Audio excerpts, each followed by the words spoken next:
विद्यार्थियों, आप सभी का स्वागत है। आज के ई लेक्चर में हम unit first unit and dimension से रिलेटेड महत्वपूर्ण प्रश्न को कवर करेंगे।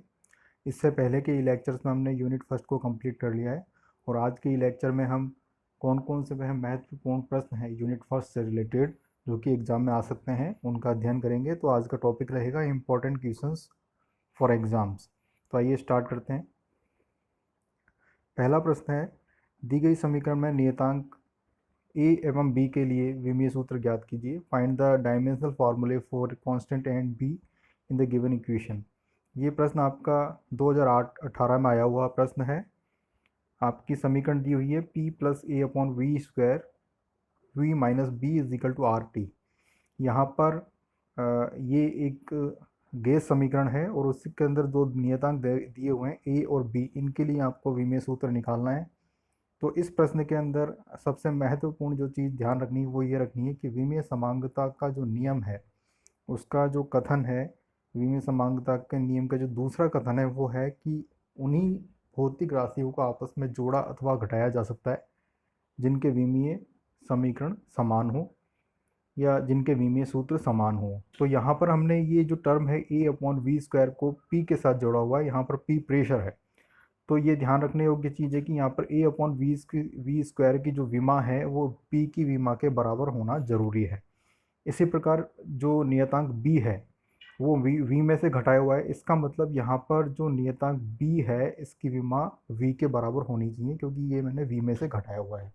तो इस तथ्य को ध्यान में रखना है हमें और इसलिए डायमेंशनल फॉर्मूले for a upon v square the dimensional formula for a upon v square should be equal to the dimensional formula for p. यहाँ पर ये पी के बराबर होना चाहिए। तो पी का जो डायमेंशनल फार्मूला है वो हमें पता है, प्रेशर यहाँ पर पी, तो m1 L-1 T-2। तो ये जो टर्म है ए अपॉन वी स्क्वायर इसका कंप्लीट जो डायमेंशनल फार्मूला है वो प्रेशर के बराबर होगा। इसी को ध्यान में रखते हुए हम आगे ए के लिए हमने मान लिया कि डायमेंशनल फार्मूला है m की पावर p, l की पावर q एंड t की पावर r। और v के लिए हमने फॉर्मूला रख दिया है m0 L3 T0 और इसका स्क्वायर है is equal to dimensional formula for pressure. इसको करते हुए जब हम सॉल्व करते हैं तो फाइनली हमारे पास जो फार्मूला निकल के आता है ए के लिए वो आता है m⁻⁴ L⁵ T-2। तो इनको आप अगर हम आपस में कंपेयर भी करें तो ए के लिए आप आराम से डायमेंशनल फार्मूला निकाल लेते हैं। Dimensional formula for a is equal to m1 L5 T-2।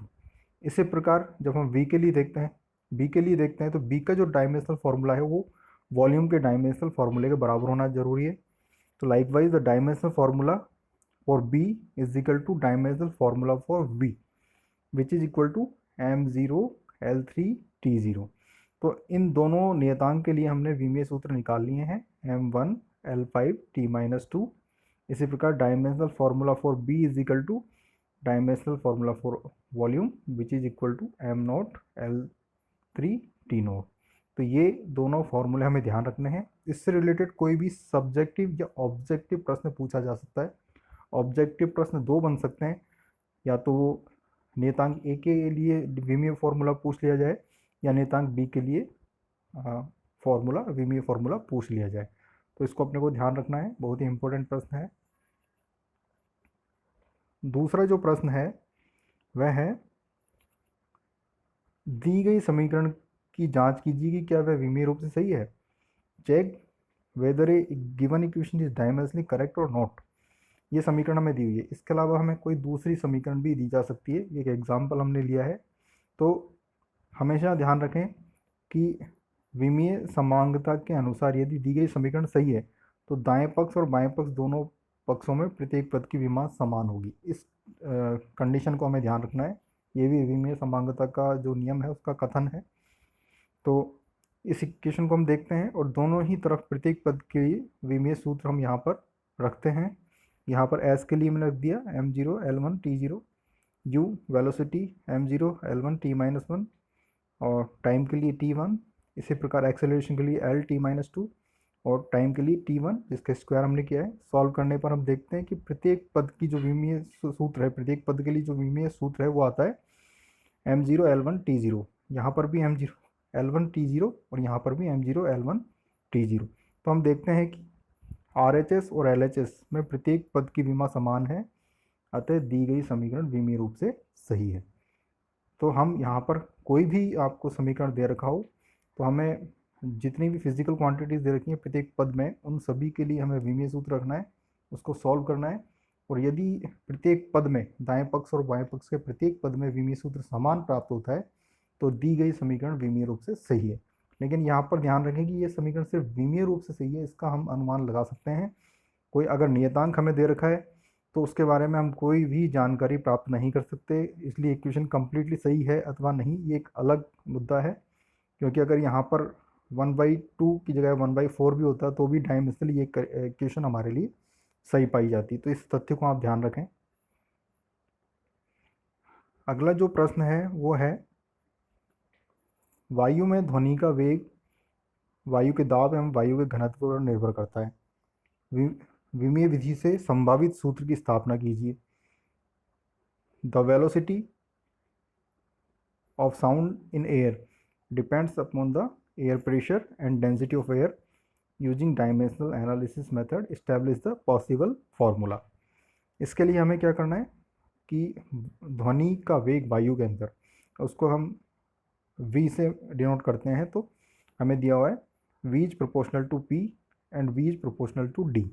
अब किस तरह निर्भर करता है ये हमें पता नहीं है, तो हम क्या करते हैं कि माना कि ये दाब जो वायु का दाब है उसकी a घात पर निर्भर करता है और इसी प्रकार वायु के घनत्व की b घात पर निर्भर करता है। ये निर्भरता हमने अज्यूम की है, यानी कि जो पावर्स हैं a और b हमने अज्यूम की है। तो कंबाइंड रूप से मैं इस समीकरण को लिख सकता हूँ v is proportional to p raise to a d raise to b। समानुपाती चिन्ह हटाने के लिए मुझे एक नियतांक का यूज़ करना पड़ेगा यहाँ पर। तो v is equal to k p raise to a d raise to b। अब हमें क्या करना है, प्रत्येक पद में जो भी आपको फिजिकल क्वांटिटी दे रखी है उनका जो विमीय सूत्र है वो लिखिए। यहाँ पर k डायमेंशनलेस प्रोपोर्शनलिटी कांस्टेंट है, ये हमने यहाँ पर अज्यूम किया है, इसके बारे में कोई भी जानकारी हम प्राप्त नहीं कर सकते। अब दोनों तरफ हम जो फिजिकल क्वांटिटी है उनका विमीय सूत्र लिखेंगे। ये मैंने वेलोसिटी के लिए L_T-1, प्रेशर के लिए M1 L-1 T-2 की पावर a, और यहाँ पर d density mass upon volume, it means M1 L-3 T0 की पावर b। इसको सॉल्व करने पर लेफ्ट हैंड साइड पर ये है और राइट हैंड साइड पर जो पावर्स हैं वो आपस में जुड़ गई, ये a और ये b, तो m⁻a+b, यहाँ पर -a और यहाँ पर -3b, तो -a -3b और यहाँ पर -2a और यहाँ पर 0, तो ये -2a। अब अगर ये समीकरण सही है, हमने सही रूप से समीकरण हमें स्थापित करना है, तो दोनों तरफ जो प्रत्येक प्रतीक हैं उनकी विमा समान होगी।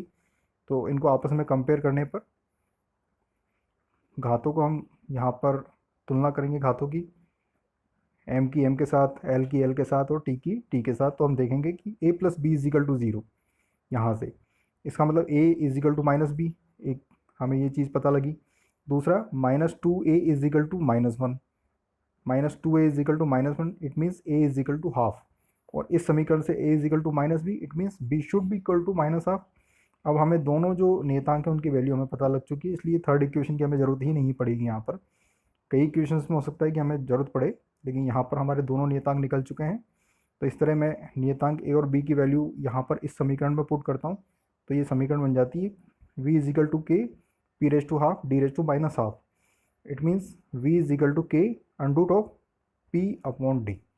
तो ये संबंध हमने स्थापित कर लिया और जो भी निर्भरता है v की p और d पर वो हमें यहाँ पर पता लग चुकी है, और ये एक संभावित सूत्र है जो हमने स्थापित कर दिया है।